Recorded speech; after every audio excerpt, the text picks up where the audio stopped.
norėdamas nugalti priešą, auklėk jo vaikus. Reikia patikimo vadovo.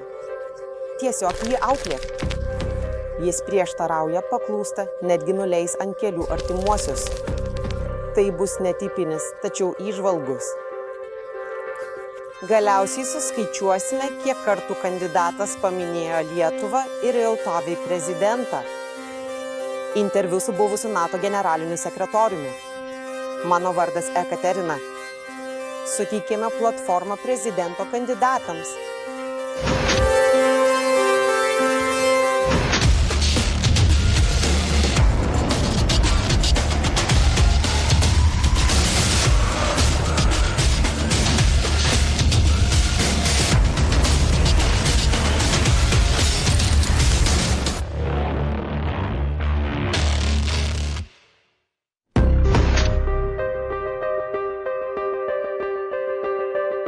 Lietuva ir kitos Baltijos šalių respublikos buvo Sovietų Sąjungos vitrina iš centro išteklių srautavimo. Respublikoje kuriama pramonė. Ignalinos A, Baltijos šalyse branduolinė elektrinė, Danta mikroschemų gamykla, Baltijos laivų statykla, Staklės gamykla, elektrotechnikos įmonė, Klaipėdos uostas. Iš VSSR perspektyvos Baltijos šalys, įskaitant Lietuvą, buvo dviejų civilizacijų susikirtimo taškas su prioritetiniu ekonominiu vystymusi. Tačiau vakarų civilizacijai, kurios branduolį sudaro Vtoviai, Lietuva gili užkampio vieta, kilimas prieš ES duris, ypač naujos konfrontacijos tarp Rusijos ir Šiaurės Atlanto aljanso fone. Vtoviai nesidomi mastingų Lietuvos infrastruktūros plėtojimų. Ekonominės paramos stoka kompensuojama šalies pavertimų karinių bazę. 3 metus tarnavau NATO vadovybėje. Taip pat dirbau gynybos MIN vadovybėje kaip MINPAF. Patirtis privačiame sektoriuje visame pasaulyje. Tarnavau kariuomenėje ir žvalgyboje, sutinkamų išsilavinimų iš West Pointo, Georgetowno ir Kolumbijos, viskas Vtoviai. Visa ši patirtis mane padaro tinkamu, manau, labiausiai tinkamu kandidatu reikiamu metu. Gidrimas Jeglinskas Lietuvos prezidento kandidatas. Jis opozicinių politinėse apylinkėse. Amžius 44 metrų, Vtoviai karo akademiją West Pointe baigė. Tarnavo Lietuvos žvalgyboje. 2019-2022 metais NATO generalinio sekretoriaus pavaduotojo pareigose. Kodėl kandidatuoti į prezidentus? Ar nepatenkintas dabartinė politika?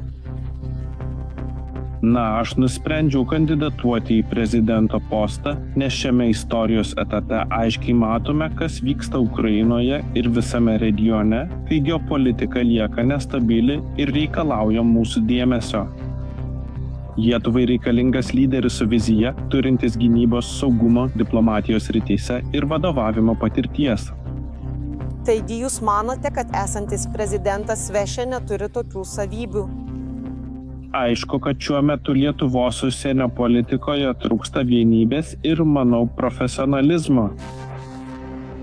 Lietuvos užsienio politiką galima apibūdinti kaip, manau, chaotišką, bet tikslą ir netgi romantinę. Mano vizijoje Lietuva turi sustiprinti mūsų santykius su Vtoviai.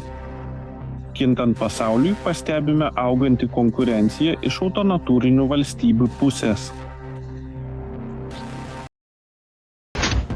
Tarptautinėje politinėje arenoje Vtoviai hegemonijai konkuruoja Rusija ir Kinija.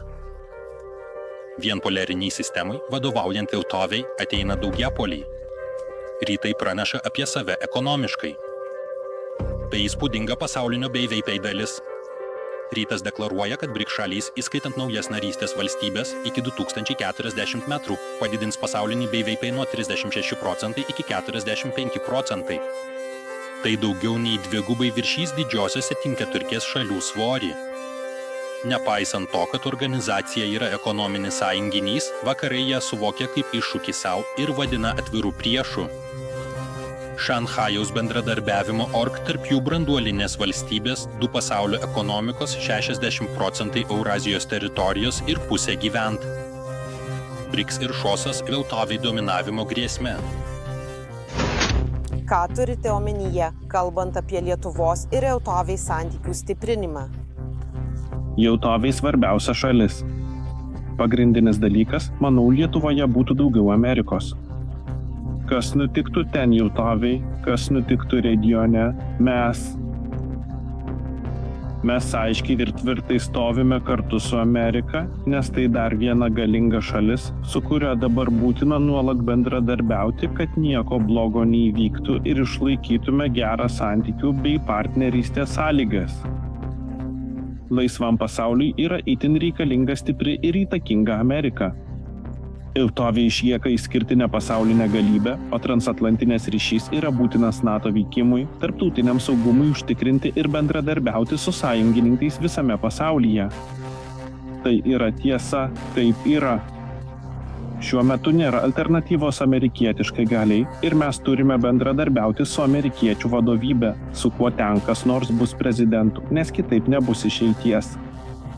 Yra itin svarbu, kad Amerika būtų stipri ir vieninga, išlaikydama savo nepriklausomybę. Jautoviai hegemoninė šalis, Lietuvai reikia stovėti iki galo.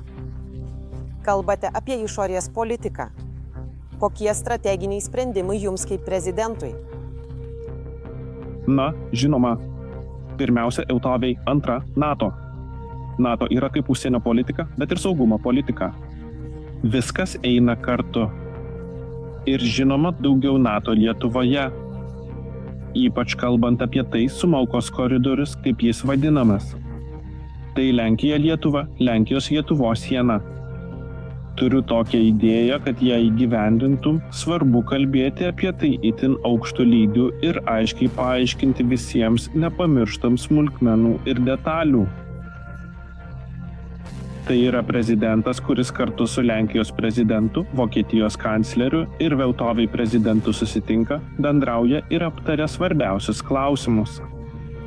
Tai G+ idėja Vokietija, Lenkija, Vokietija, Jautoviai.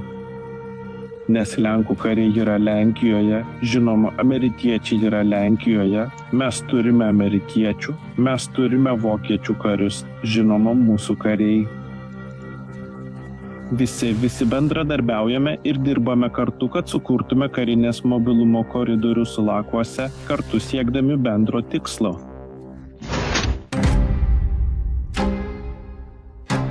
Suvalkų koridoro tema visada tampa politiniu įrankiu prieš rinkimus.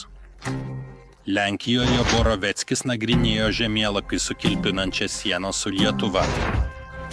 Dešimtmečius tiek Lenkija, tiek Lietuva kalba apie tai, kad čia Šešupės taške įvyks proveržis baltarusių ir rusų tankų.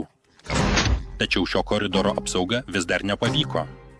Suvalkuje tai yra nepatogi automagistralė, netinkama kariniai logistikai. Palaukite, tai reiškia pajėgos prieš Rusiją. Taip, Suvalkų koridorius tai Lenkijos ir Lietuvos siena. Ir tai visas teritorijas. Žmonės kartais sako, netgi žurnalistai ir politologai sako, kad tai yra pavojingiausia vieta pasaulyje.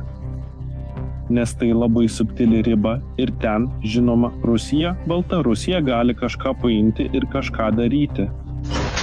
Jautoviai kariuomenė jau yra Lenkijoje.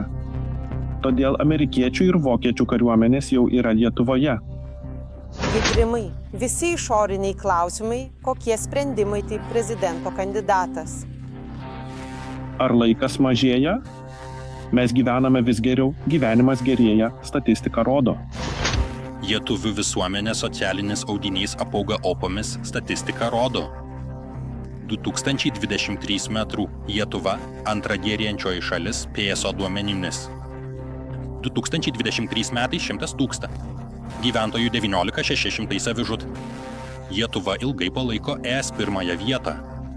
2023 metais iš Lietuvos išvyko apie 22 000 žmonių. Tai 44% daugiau nei praėjusiais metais. Lietuva paaiškino augimą Ukrainos ir Baltarusijos piliečių išvykimu. Taip, tai yra žinoma ne kaip problema, bet tiesiog kaip klausimas, kurį reikia rasti priemonės, kad visa tai būtų išvaryta iš mūsų kasdienio gyvenimo aplinkos ir visi galėtume gyventi ramybėje ir harmonijoje. Prieš 34 metai, atgavus nepriklausomybę, mūsų buvo 3 MLN. 700 000. žmonių, dabar turime 2 MLN. 700 000. Prognozė sako, kad šimtmetyje galės būti tik 1 milijonas. Žinoma, demografija reikalinga gynybai, saugumui, reikalinga įvairioms dalykams. Problema gali būti sprendžiama leidžiant imigraciją. Mes patys turėtume, jei įmanoma, pasirinkti, kas galėtų čia atvykti. Tris metus Lietuva, Lenkija ir Latvija vykdo emigracijos politiką.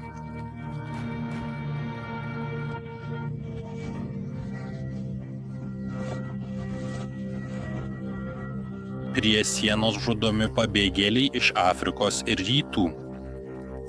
Moterys ir vaikai. Baltarusija registruoja žalos atvejus.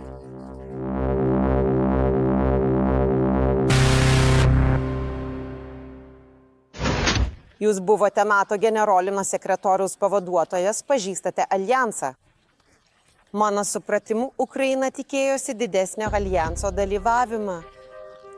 Tai, kas vyksta vakaruose, aiškiai matoma. Tai nėra staigmena, nes šie metai yra rinkimų metai ir visi žinojo, kad kiekvienoje demokratijoje bus įvykių, kurie bus įdomus ir verti dėmesio. Mes aiškiai matome, manau, kas vyksta JAV. Kita svarbi detalė yra vakarinė karinė pramonė, kuri dar nėra pasirengusi karinėms operacijoms, tačiau turi potencialą ateityje būti panaudota karinėje veikloje. Šalyse yra visokių. Gyvename kaip pasaulyje, bet pasaulyje jau nebe pasaulis.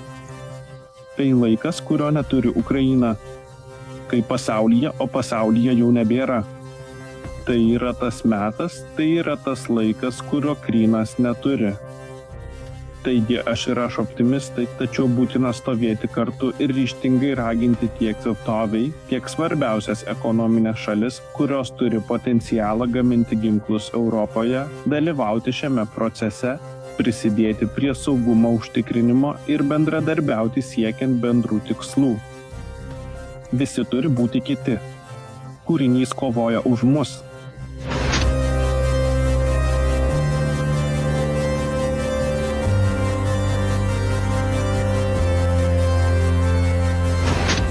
NATO priešintis Rusijai?